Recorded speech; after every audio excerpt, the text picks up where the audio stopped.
नमस्कार दर्शक बंधु सिद्धार्थ उत्सव नूतन कार्यक्रम लक्ष्मी नृसिंह को स्वागत करुच्ची मु सोनालिसा। दर्शक बंधु भगवान अनेक रूप रही जमती कि केबे से मत्स्य अवतार रे अवतरण करिसेंती तो केबे से कच्छप रूप रे तो आउ केबे से नृसिंह रूप रे। तेबे आपण समस्त जमती जानिचंती कि गत अध्याय रे आमे नृसिंह विषय रे आलोचना करुथले जानुथले पुराण कौन एवं ता सहित नृसिंह अवतार विषय रे भी आमे आलोचना करुथले किंतु आज आमे आउ किछि नुआ विषय जानिबा माने आदि नृसिंह के तांको विषय आलोचना करबा तांको स्वरूप विषय आलोचना करबा।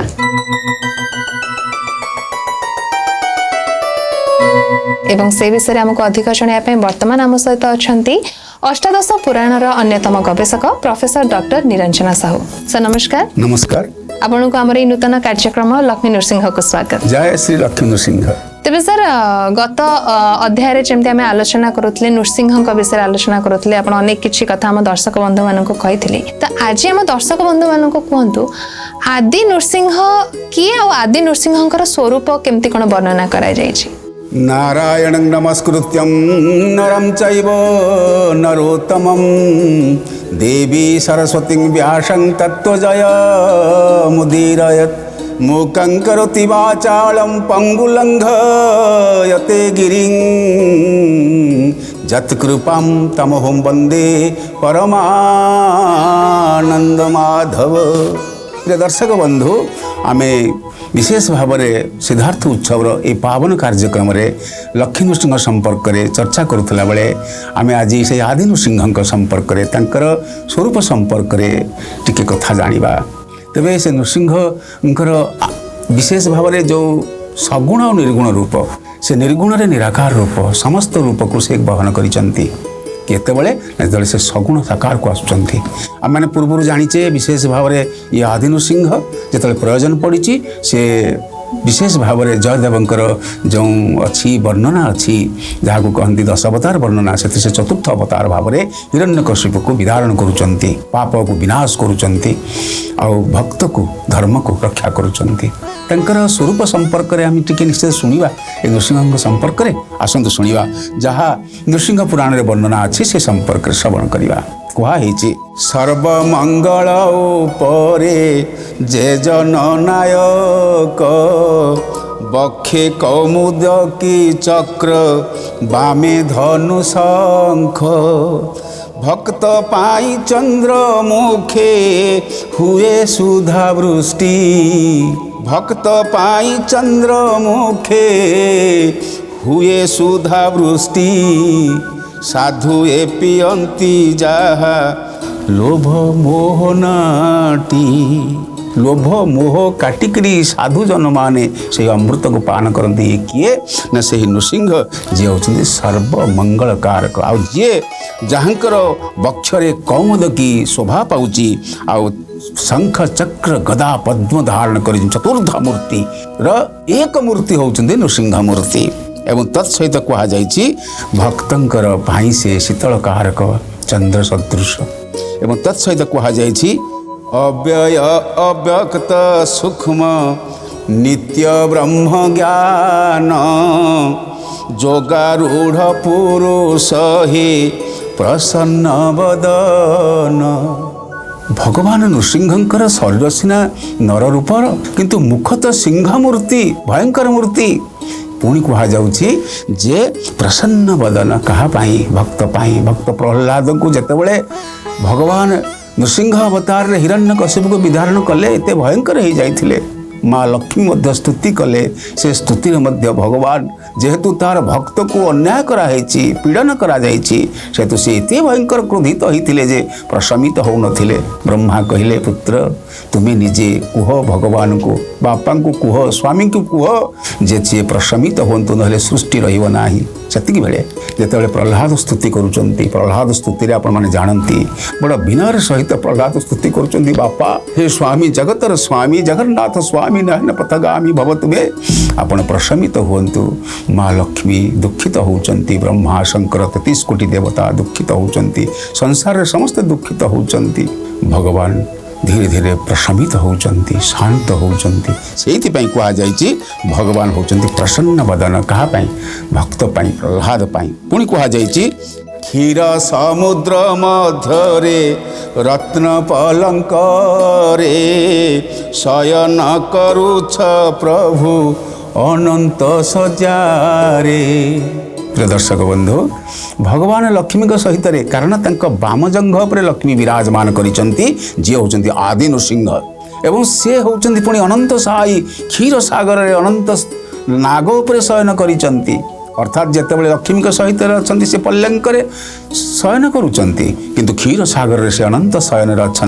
ये अनंत आ नृसिंह आम आगक तक संपर्क श्रवण करवा तेरे बड़ कथाटी हूँ जे कोटि भूषण को जिणी श्रीअंग उज्ज्वल नेत्रत्रये शोभा पाए चंद्रार्क अनल आखि दुटी तांकर किभली अनल सदृश काहांकर से होचंती नृसिंहंकर आखि नख के भलिया नख तांकर श्रृंग भलिया एवं विशेष भाव में कोटि भूषण धारण करिसंती किए आदि नृसिंह जे स्वयं प्रकाशित हुअन्ति स्वयं प्रकट हुअन्ति आउ पिनाक सायक सोहे अभय कर रे कोटि इंद्रजिणी छवि दिशे निरंतर एपरि उपमा नहीं नृसिंहंकर मूर्ति संपर्क रे तांकर स्वरूप संपर्क रे वर्णना करि पारिबो आउ विशेष भाव में हाथ रे पिनाक धनु धारण करिसंती शंख चक्र गदा पद्म धारण करिवा सहित से पिनाक धनु धारण करिसंती एवं वरद हस्त रे मध्य अछंती अभय प्रदान करूचंती आउ कोटि इंद्र को जिणिचंती इंद्र की इच्छार बा ब्रह्मा शंकर जहाँ को स्तुति करूचंती इंद्र क्षणकर मध्य जे तांकर देवलोक स्थानांतरित हो जिवे सही इंद्र मध्य कौन करूचंती ना कोटि इंद्र हेले मध्य तांक सहित समकक्ष हेबो नाही एही परी कोटि कोटि शिव हेबे जेबे नृसिंह रूप को ए जो नृसिंहंकर रूप सम नोही बेटी केबे भगवान आदि नृसिंहंकर सहित रे समकक्ष हला भली विशेष भाव रे तांकर रूप रे तांकर स्वरूप रे शिव ब्रह्मा इंद्र ये समस्ते 33 कोटि देवता एक हेले मध्य नृसिंहंकर जो रूप को समान हेबेनि बोली नृसिंह पुराण व्याख्या करूचंती निहाती भाबरे सर अति सुंदर भाबरे तो नृसिंह पुराण रे आदि नृसिंह विषय वर्णना करछंती ता छडा आउ कोन सब वर्णना कराई छै से पुराण रे। जय लक्ष्मी नृसिंह नृसिंहंकर वंदना प्रिय दर्शक बंधु श्रवण कले दुख शोक हरण ही जाए ये होचनी से आदि नृसिंह जहाँकर आखि किभली ना एते ज्योतिष्मान जे विशेष भाव में कोटिए इंद्र शोभा कोटिए सूर्यंकर शोभा जिणी नृसिंहंकर स्वरूप रूप वर्णना एते तेजमय होचनी नृसिंह पुणी तांको कहा जाय छै आउ केतोडी कथा आसंतु श्रवण करिवा कंठे कौस्तुभ मणि मधुधारा बहे कर रे मणि मुकुता ऋणु झुणु बाजे बड़ नृत्य प्रिय सीए धारण करिचंती नुपुर धारण करिचंती कंठरे कौस्तुभ धारण करिचंती एवं बड़ मनोमुग्धकर तांकर सुधा जहाँ को कहा सुधा बही जाउची सुधा अमृत विगलित हो जाउची आउ कर्णर से मणिनाग सदृश कुंडल धारण करिचंती अर्थात श्रीवत्संकर कौन ना हृदय पदक जेतले भगवान विष्णु शयन करथिले सेई शोइथिबो जिए ताकू उठेइबो किए भक्त को परीक्षा करिया पाई विशेष भाव में श्रीवत्स जेतेबेले आसीछि तृषित होइकरी भगवान शोइचंती डाकुचंती भगवान उठ मु तृषित अछि भगवान चेईकी शोइचंती पाद चिन्ह देइचंती अर्थात पादरे आघात करिचंती एभली प्रसंगटी वर्णना अछि जोथे से तांक हृदय धरिचंती एवं कहउचंती श्रीवत्स तुम पाद को काटिलानी तो ना प्रभु आपणक हृदय एते कोमल मोते पाद को कोन काटि मु अपराध कर दिन ठारू भगवान नृसिंह आदि नृसिंह तांकर हृदय धारण करिचंती काहांकु ना श्रीवत्स पाद को पुणी कह जाकर बक्षरे पदक अच्छी कटिरे ओडियाणी अच्छी महाप्रभु जगन्नाथ संपर्क में जो वर्णना रही से भाव में नृसिंहंकर वर्णना अर्थात जे नृसिंह सी होती महाप्रभु जगन्नाथ कारण जगन्नाथ जितेबाला जगन्नाथ मंदिर निर्माण है से मंदिर निर्माण करने को जितेबाला आसुंच किए नारद महर्षि सहित इंद्रदुम्न आसुंच नीलमाधव विशेष भाव में प्रकट हो जाती कांदी की मूर्छा होती किए इंद्रदुम्न ଆଉ ସେତିକି ବେଳେ ନାରଦ ମହର୍ଷି ଗୁରୁ ପ୍ରବର ତାଙ୍କୁ ବୁଝେଇଛନ୍ତି, ସାଷ୍ଟାଙ୍ଗ କରିଛନ୍ତି, ଯଜ୍ଞ ଆୟୋଜନ କରିଛନ୍ତି ଏବଂ ଯଜ୍ଞର ଲେଲିହାନ ଶିଖା ମଧ୍ୟରୁ ଜଗନ୍ନାଥ ବଳଭଦ୍ର ସୁଭଦ୍ରିକା ସୁଦର୍ଶନ ଚକ୍ରରାଜ ସୁଦର୍ଶନ ଆବିର୍ଭୂତ ହେଇଛନ୍ତି, ଦର୍ଶନ ଦେଇଛନ୍ତି ଏବଂ ସେ ଦର୍ଶନ ପୂର୍ବରୁ ପ୍ରଥମେ ଆଦି ନୃସିଂହଙ୍କୁ ପ୍ରତିଷ୍ଠା କରାଯାଇଛି ଜଗନ୍ନାଥଙ୍କର ଶ୍ରୀବତ୍ସ ଖଣ୍ଡଶାଳରେ ପୁରୁଷୋତ୍ତମ କ୍ଷେତ୍ରରେ, ଅର୍ଥାତ୍ ପୁରୁଷୋତ୍ତମ କ୍ଷେତ୍ର ଶ୍ରୀ ଜଗନ୍ନାଥଙ୍କ କ୍ଷେତ୍ର ହେଉଛି ଆଦି ନୃସିଂହ କ୍ଷେତ୍ର। এইথিপাই কুହାଯାଇଛି ଅନନ୍ତ ସହସ୍ର ଫଣା ଟେକି ଛତ୍ର ପ୍ରାୟ ସେବ୍ୟକୁ ସେବା ଦିଅଇ ମଣି ଦାସ ପ୍ରାୟ। ଯେମିତି ବିଶେଷ ଭାବରେ ସେବ୍ୟ ଭାବରେ ନିଜେ ଅନ୍ୟକୁ ସେବା ଦିଅନ୍ତି, ସେହିଭଳି ସେବ୍ୟକୁ ସେବା ଦିଆଯାଉଛି। ସମସ୍ତେ ମହାପ୍ରଭୁ ଜଗନ୍ନାଥଙ୍କର ଯେତେ ପ୍ରକାର ସେବାୟତ ଅଛନ୍ତି ସେହି ସେବକମାନେ ଯେଭଳି ସେବା ଦେଉଛନ୍ତି, ଏଇଭଳି ଭାବରେ ଅନନ୍ତଙ୍କ ପାଖରୁ ଆରମ୍ଭ କରିକି ଦେବଗଣଙ୍କ ଭିତରେ ଦେଇକି ତାଙ୍କର ସେବାୟତ ମାନେ ନରଲୋକରେ ଏବଂ ନାଗଲୋକରେ ସମସ୍ତେ ସେବା ପ୍ରଦାନ କରୁଛନ୍ତି। କୋଳରେ ମହାଲକ୍ଷ୍ମୀଙ୍କୁ ଘେନିଣ ଶ୍ରୀପତି ଆଉ ଶେଷ ଦେବଙ୍କ ଉପରେ ସୁଖେ ବିଳସନ୍ତି। କ'ଣ ହେଇଛି ନା କୋଳରେ ଧାରଣ କରିଛନ୍ତି ମହାଲକ୍ଷ୍ମୀଙ୍କୁ। ଆପଣମାନେ ଜାଣନ୍ତି ଅନନ୍ତ ଶୟନ ଉପରେ ଶୋଇଥିବା ବେଳେ ଯେଉଁ କ୍ଷୀର ସାଗରରେ ମହାବିଷ୍ଣୁ ପାଦମଚାଳନ କରୁଛନ୍ତି ଲକ୍ଷ୍ମୀ, କିନ୍ତୁ ଆଦି ନୃସିଂହଙ୍କର କୋଳରେ ଧାରଣ କରିଛନ୍ତି ମହାଲକ୍ଷ୍ମୀଙ୍କୁ ଏବଂ କୋଳରେ ଧାରଣ କରିଛନ୍ତି ଶେଷ ଦେବ ଶେଷ ନାଗ ଉପରେ ଶୟନ କରିଛନ୍ତି। ଦୁଇଟି କଥା, ଗୋଟିଏ ହେଉଛନ୍ତି ନୃସିଂହ ଆଉ ଜଣେ ହେଉଛନ୍ତି ଶେଷ ନାଗ। ତେବେ ସାର୍ ଆମେ ଯାହା ଶୁଣିଛୁ କି ଆଦି ନୃସିଂହ ତାଙ୍କର ଗୋଟେ ଅମର କଥା ଅଛି, ସେ ଅମର କଥା କାହାକୁ ଗୋଟେ କହୁଥିଲେ, ସେଇଟା କ'ଣ?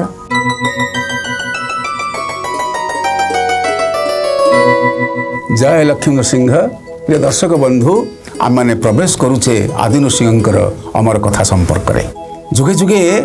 ଭଗବାନ ତାଙ୍କର ଯେଉଁ ଯାହାକୁ କହନ୍ତି ଜ୍ଞାନ କହନ୍ତି, ପ୍ରଜ୍ଞାନ କହନ୍ତି,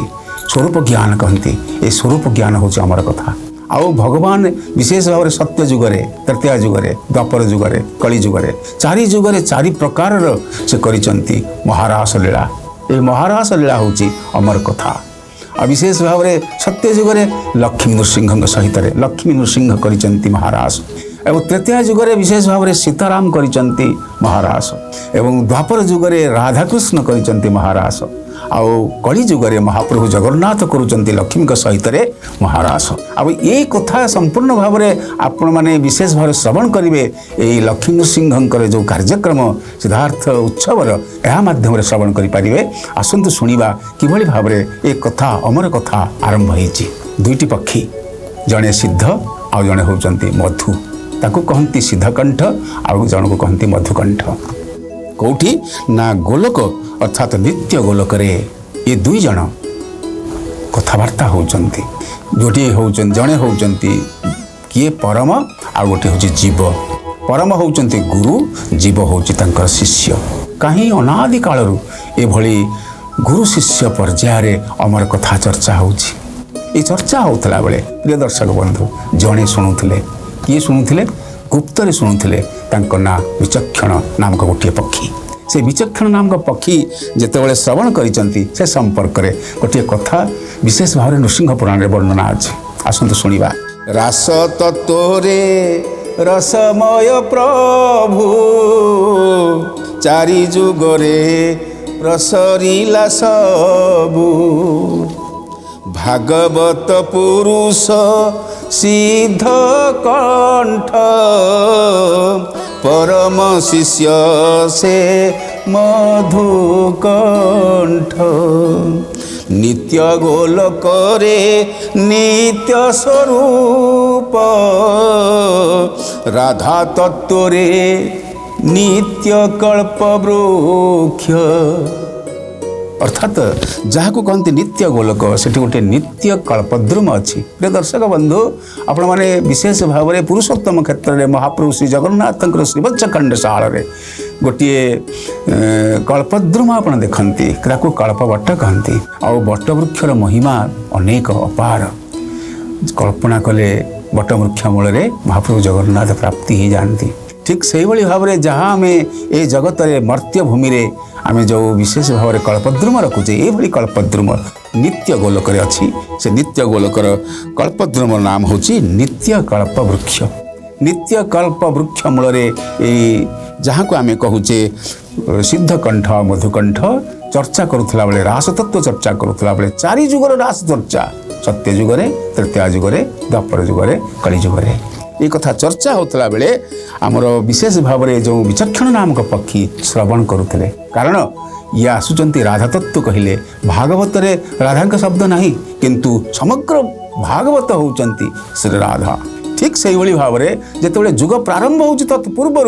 परम रास परम ज्ञान होउचंती किए ना महाप्रभु श्री नृसिंह लक्ष्मी नृसिंह से ही लक्ष्मी नृसिंह संपर्क चर्चा करा बेले विचक्षण पक्षी श्रवण करिसंती एवं श्रवण कर सारा पर कौन होइछि ना गोटे व्याध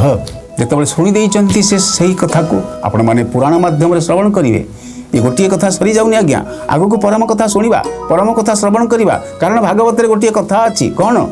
ना श्रोता बकता जे पचारी ए तीन जन जानती तरी प्रिय दर्शक बंधु श्रोता जी शुणे सर्वश्रेष्ठ हो जाए वक्ता जी कहे एवं क्या कहे किपरि कहे कौन कहे भगवान कथा कहे आ तत्सहित पचारिकी बुझुची जी सूत्रम ये तीन जनक मध्य जी श्रोता से सर्वश्रेष्ठ मुक्ति पाई जाए मधुकंठ श्रवण करुचंती काहाकू ना अमर कथा को शुणुचंती सूत्रम विशेष भाव में जो पक्षी जो जहाँ को विचक्षण पक्षी कह जाए ये विचक्षण पक्षी बसिक शुणुला बेले गोटे व्याध आसी पहुँचला सब तो भगवान को लटकुट ना से व्याध स्वर निक्षेप कला फल से पक्षी मृत्य हो गला पक्षी जो मृत्य हो जाती बेले सी कौन हो जेहेतु से रास तत्व अमर कथा शुणी एवं विशेष भाव में से जो ब्रह्मज्ञान शुणी मृत हम ना आपने जानते विशेष भाव में भगवत गीतार कहुई नैन छिंद्रंती शस्त्राणी नैन दहति पावक न चन क्लेदत्याप न शोषयति मारुत आत्मा अमर जे शुणी जे शुणी से मूर्ख मूढ़ आज्ञा जे भगवत गीता शुणी जे भागवत शुणी जे नृसिंह पुराण शुणी आ विशेष भाव में जे ब्रह्मज्ञान श्रवण कर अमर कथा को श्रवण कर मृत्यु नहीं। प्रिय दर्शक बंधु गोटे सुंदर कहानी अच्छी आसतु से कहानी शुणा अमर कथार कहानी थरे नारद महर्षि आसी पहुँचले कौटी पहुँचला कैलास पहुँचले कैलास भगवान शिव सदा सर्वदा ध्यानस्थ था आम तो साधारण मनीष आम ध्यान फ्यान कथा से संपर्क में आम तो अवहित नहु आम 24 घंटा राति केतबेले विश्राम नौ कि 24 घंटा विशेष भाव में आहार निद्रा भय मैथुन ये चारिटी कथार आम मनोनिवेश करूँ आम कहूँ जाना आमर कथा जो दर्शक बंधु आसतु शुणा विशेष भाव में कथाटी हूँ जे नारद महर्षि जो पहुँची शंकर भगवान पाखे शंकर भगवान ध्यानस्थ थे कि सब जानूले सब शुणुले आखि उन्मिलित है देखिले नारद महर्षि कहले नारद महर्षि पुत्र तुम्हें कहीं आसिल ये अवस्था ये समय कारण मोर ध्यानस्थ समय नारद महर्षि हाथ जोड़ीदे हाथ जोड़ी कहले प्रभु गोटे छोटिया कथा आसती ना कौन कि कथा सी ना अमर कथा संपर्क में टी श्रवण करने आसी ना मोर ध्यानस्थ समय मो ध्यानस्थ पर तुमको डाकबी तुम सहित कथा हेबी फल शिव शंकर भगवान पुणी ध्यानस्थ हो गले माँ विशेष भाव में नारद जाइछन तो कैलास माँ को न देखा कले निश्चित भाव में मन दुख हो मार शंकर भगवान को बापा को दर्शन कले माँ को दर्शन कले जाई पहुँचले माँ पार्वती पाखे जब पहुँचले माँ पार्वती कहले पुत्र तुम्हें हठात आसी पहुँचीच आम पाखे आमर सौभाग्य कारण तुम्हें नारायण विशेष भाव परम भक्त नारायण भक्त तेणुक मु बड़ उच्चकित आस आतिथ्य देले माँ पार्वती कहले कहीं आसिल ना माँ गोटे छोटिया कथा कहबी छोटिया मुहरे बड़ कथा ना कौन कह ना से कथाटी हूँ आज गोटे नुआ कथा देखिली कौन नुआ कथा देखिल ना शंकर भगवान गोटे माଳ पिंधि से माळ हूँ खपुरीर माळ आज देखिली अनेक समय देखी बोधे पड़ी कि मोर दृष्टि की जाइनथिला आज हठात मुझे देखीदेली गोटे खपुरीर माळ ये कौन ये कि माळ सी माँ पार्वती कहले के जानी कौन पिंधि तो सी तो बड़ श्मशानवासी बड़ अद्भुत लोक देव तो देवदेव महादेव मोर इह काल पर काल देवता ना माटी पचारि बुझुना से कथा आम शुणु माँ पार्वती कहले प्रभुंर से ध्यान भांगी आसला माँ पार्वती जो पचारे कहले प्रभु पुओ पचारुची नारद पचारि गोटे कथा ठिया है मो प्रकोष्ठ में ठिया है पचारि गोटे कथा जे आपण ये जो कंकाल माळ मुंड माळ ग्रहण करिसेंती धारण करिसेंती कहीं धारण करिसेंती हसीदे शंकर भगवान हसीदे कहले से कथा शुणव ना इच्छा हो शुणापी ना ये हूँ तुम मुंडर तुम जिते बार मृत्यु घटी जिते बार पृथ्वी को आसी मो सहित संग करते बार तुम अवहेला क्रमे तुम मृत्यु घटी महाप्राण घटी किंतु मु तो तुम्हें तो मोर प्रिया तुम्हें तो मोर पत्नी मोर प्राणर प्राण मु तुम मस्तक को साइतिक रखी गोटी गोटी करके माल रखी महापार्वती मन में दुख आसला कहला मोर मरण होची किंतु प्रभु मोर एमती मरण ही चली मुझे कौन मरुथी शंकर भगवान पुणी हसीदे कहले परम ज्ञान शुणिले अमर कथा शुणिले मनीषर मृत्यु हम ना मत परम कथा ताले कहतु नारद महर्षि शुणुंट एवं से अमर कथा कहवा आरंभ कले कहले ये कहीहबनी माँ पार्वती ये कहते कौटी कहे ना अमर गुंफार कहे जो पवन आतजात करेनि केही शुणिबे ना से अमर कथा को मुझे प्रकाश करी ये हूँ आदि नृसिंह कथा ये हूँ राधाराणी कथा भागवतर कथा मुझे संपर्क कहि अमर गुंफारे विशेष भाव अमर कथा प्रकाश करुँच किए ना शंकर भगवान पार्वती पाखरे अर्थात परम ज्ञान कथा कहले से परम ज्ञान कथा शुणुला से जो पक्षी आम जहाँ विचक्षण पक्षी कहते से विचक्षण पक्षी शुणुला हूँ हूँ करुला माँ पार्वती शोई पड़ते किंतु हूँ हूँ करुवा पक्षी हूँ विचक्षण पक्षी प्रिय दर्शक बंधु ये कथा आम आगक शुणा निहाती भाव में आम आग को भी आलोचना जारी करवा आउ जाना भी अमर कथा विषय आहरी अनेक किसी कथा किंतु समय तो सरी सरी आसले तो सर विदाय नवा पूर्वर आमर बाणी जो व्यासवाणी आप सब आम दर्शक बंधु मानक कही था तो आज व्यासवाणी टी कौन रही प्रिय दर्शक बंधु व्यासवाणी शुणु व्यासवाणी हूँ लक्ष्मी नृसिंह कवच ये जो लक्ष्मी नृसिंह कवच सर्व विपत्ति हारक ये मंत्र को आपण कले ये कवच को पाठ कले सर्व विपत्ति हरण हो जाए और स्वर्ग मिले मोक्ष मध्य मिलता है कौन से मंत्र सर्व संपदत्करम चैव स्वर्ग मोक्ष प्रदायकम धत्वा नृसिंह देव च हेम सिंहासन स्थितम अर्थात जो नृसिंह बोली शब्द कहीकि जदि अक्षर लिखि दियंती एवं से अक्षर लिखिकी जदि हृदय धारण करती आपण सर्व विपत्ति हरण हो जाए स्वर्ग मोक्ष प्रदायकता आ नृसिंह ध्यान कले विशेष भाव में रत्न सिंहासन पर विराजमान करथिबा लक्ष्मी को वाम जंघरे धरी विराजमान करथिबा जदि स्मरण करा जाए मनन करा जाए चिंतन करा जाए निश्चित भाव में मोक्ष मिलता है अति सुंदर कथा तेज आज तो आम आलोचना करुले आमर लक्ष्मी नृसिंह कार्यक्रम आदि नृसिंह विषय एवं ता सहित अमर कथा विषय भी अति सुंदर कहानीटी आप दर्शक बंधु मानक कहले तो आशा करुच्ची आज अध्यायटी आम दर्शक बंधु मानक निहाती भाव में भल लगी दर्शक बंधु समय तो सरी आसला आमको विदाय दिंतु हेले पुणी थे आपण पाखक फेरबू आम नूतन कार्यक्रम सहित रोचु नमस्कार जय लक्ष्मी नृसिंह।